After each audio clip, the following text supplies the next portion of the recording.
Bismillahirrahmanirrahim. Assalamualaikum warahmatullahi wabarakatuh. Halo semua, perkenalkan kami dari Prodi S1 Manajemen Fakultas Ekonomi dan Bisnis Universitas Muhammadiyah Lamongan. Di sini kami akan mereview ulang materi etika bisnis dari pertemuan ke-1 hingga ke-7. Sebelumnya saya akan memperkenalkan anggota dari kelompok kami. Yang pertama ada saya sendiri, kemudian ada Firdayanti dan Wahyu Fitra Alam. Langsung saja ya, apa sih etika bisnis itu? Secara umum, etika bisnis adalah cara-cara yang dilakukan dalam suatu bisnis untuk menjalankan kegiatan bisnisnya yang mencakup berbagai aspek, baik itu individu, perusahaan, organisasi, maupun masyarakatnya. Nah, kalau secara khusus, etika bisnis itu merupakan tindakan yang dilakukan dalam kegiatan berbisnis dengan tidak menyalahi aturan organisasi ataupun masyarakatnya. Selanjutnya berbicara mengenai relevansi antara etika dan bisnis. Pasti udah pada tahu kan ya apa sih relevansi itu? Relevansi adalah hubungan antara dua hal yang saling berkaitan sehingga keduanya itu dapat saling menguntungkan. Nah, etika bisnis dalam suatu perusahaan itu memiliki peranan yang sangat penting, yakni untuk membentuk suatu bisnis yang kokoh dan kuat agar mempunyai daya saing yang tinggi dan juga memiliki nilai yang tinggi. Yang selanjutnya adalah bab 3 dengan materi kasus-kasus usaha yang berkaitan dengan etika bisnis. Dalam hal ini kami mengangkat sebuah studi kasus dari PT Garuda Indonesia. Kasus tersebut terjadi pada tahun 2018, di mana maskapai penerbangan milik BUMN ini telah melanggar kode etik berbisnis, yakni dengan adanya manipulasi pada laporan keuangan. Status plat merah saham milik maskapai inilah yang menjadi awal mulanya terjadi pelanggaran tersebut. Tidak hanya itu, PT Garuda Indonesia juga meniadakan produk yang seharusnya ditawarkan dengan harga murah kepada konsumen pada tahun 2020. Belum lagi ada kasus penyelundupan sepeda motor dengan merek Harley Davidson dan Brompton. Kasus yang menimpa PT Garuda Indonesia tersebut telah ditangani dan dinyatakan terbukti bersalah. Dari beberapa kasus tersebut, prinsip yang dilanggar oleh PT Garuda Indonesia yaitu prinsip nilai sincerity atau dengan kata lain prinsip kejujuran. Lalu kita beranjak kepada bab selanjutnya, bab keempat, yaitu prinsip-prinsip etika bisnis. Di sini kami mengangkat ada 5 prinsip yang dinyatakan oleh seorang pakar yang bernama Geraf. Yang pertama yaitu ada prinsip otonomi, yaitu prinsip yang menunjukkan sikap kemandirian, kebebasan beserta tanggung jawab. Lalu yang kedua adalah prinsip kejujuran, prinsip yang menanamkan sikap bahwa apa yang dipikirkan adalah apa yang dikatakan dan apa yang dikatakan adalah apa yang dikerjakan.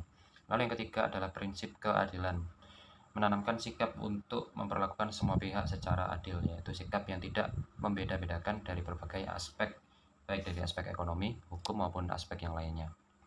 Lalu yang keempat yaitu prinsip saling menguntungkan. Di dalam sebuah bisnis ada yang kita kenal dengan nama win-win solution, yaitu setiap keputusan dan tindakan bisnis harus hendaknya diusahakan agar semua pihak merasa diuntungkan.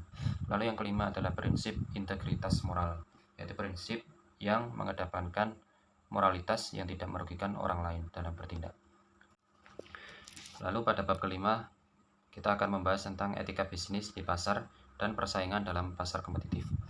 Disebut pasar kompetitif sempurna apabila jumlah pembeli dan penjual dari komoditi yang identik sedemikian banyaknya sehingga pembeli dan penjual individu tidak mampu mempengaruhi harga komoditi itu. Yang membedakan antara pasar kompetitif sempurna dengan pasar biasa adalah transaksi yang terjadi pada pasar kompetitif tidak banyak dipengaruhi oleh harga, dan biasanya bahan-bahan atau barang-barang yang dijual merupakan barang-barang pokok. Pasar bebas kompetitif sempurna mencakup kekuatan-kekuatan yang mendorong pembeli dan penjual menuju apa yang disebut titik keseimbangan atau equilibrium.